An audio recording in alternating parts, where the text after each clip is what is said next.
এই রমজানে যদি আপনি 5টি আমল করতে পারেন তাহলে আপনার জীবনে মোড় ঘুরে যেতে পারে। আপনি কিছুক্ষণের জন্য ভাবেন রমজান মাস শেষ হয়ে গেছে, তখন আপনি কি ভাববেন যে রমজান মাসে আমি কি করেছি, কি আমল করেছি, আল্লাহ তাআলার কাছে কি ক্ষমা চেয়ে নিয়েছি। সারা বছর পরে একটা মাস পাই, রমজান মাস। এ মাসে যদি আমরা আমল না করতে পারি তাহলে কোন মাসে আর করব। এ মাসে যদি আল্লাহ তাআলার কাছে মাপ না চেয়ে নেই, কোন মাসে মাপ চেয়ে নেব।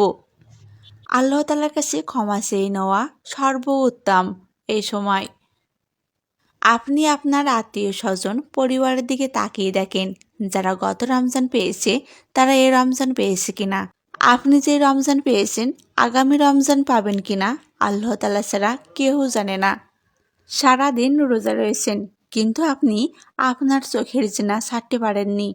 এটা কি হবে? তাহাজ্জুদ নামাজ সম্পর্কে কি জানেন? তাহাজ্জুদ নামাজে যে কোনো ব্যক্তির দোয়া কবুল হয়। আপনার বৈধ ইচ্ছা আল্লাহ তাআলার কাছে যদি বলেন, ইনশাআল্লাহ আল্লাহ তাআলা কবুল করে নেবেন। শুধুমাত্র আপনার চাওয়ার ধরন পরিবর্তন করতে হবে। আপনি ভাবছেন আমি তো দোয়া করছি কিন্তু কবুল হচ্ছে না। এখানে আপনার বুঝতে হবে আল্লাহ তাআলা আপনার জন্য ভালো কিছু পরিকল্পনা করে রেখেছেন। আপনার বৈধ চাওয়াগুলা অবশ্যই আল্লাহ তাআলা কবুল করবেন যদি আপনি চাওয়ার মতো চাইতে পারেন। আল্লাহ তাআলার কাছে কান্নাকাটি করে আপনি ভিক্ষা চাইবেন। রমজান মাসে 5টি আমল অবশ্যই করবেন। তারাবি পড়বেন, 5 ওয়াক্ত নামাজ পড়বেন, কোরআন তেলাওয়াত করবেন। কোরআন তেলাওয়াতের জন্য ফজর এবং জোহরের পরে যে সময়টুকু পাবেন অবশ্যই কাজে লাগাবেন। অনেক মা বোনেরা আছেন যারা ইফতারের আয়োজন করতে গিয়ে আসরে ফরজ নামাজ পড়তে দেরি করে ফেলান। সারাদিন রোজা থেকে এই কষ্ট করে যদি আপনি ইফতারের আয়োজন করতে গিয়ে ফরজ নামাজ বাদ দেন। প্রতিটি মা বোনের উচিত ইফতারের আগে নিজের জন্য সময় বের করা।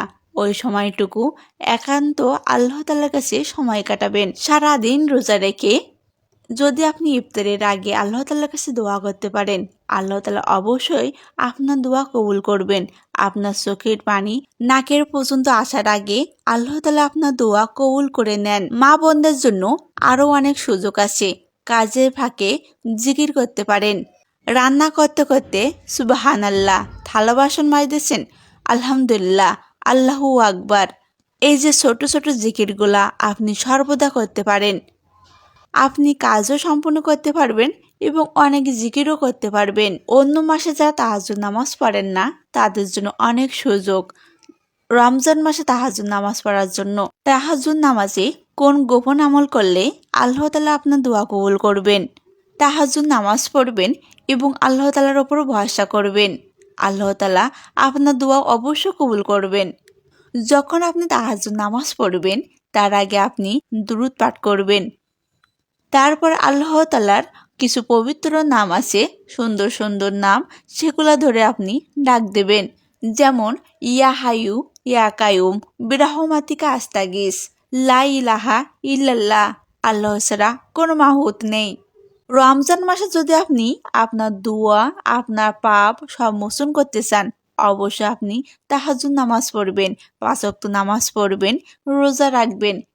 সর্বশেষ যেটা বর্জনীয় কাজ, প্রয়োজনে আপনি কম কথা বলুন, চুপচাপ আমল করুন রমজান মাসে।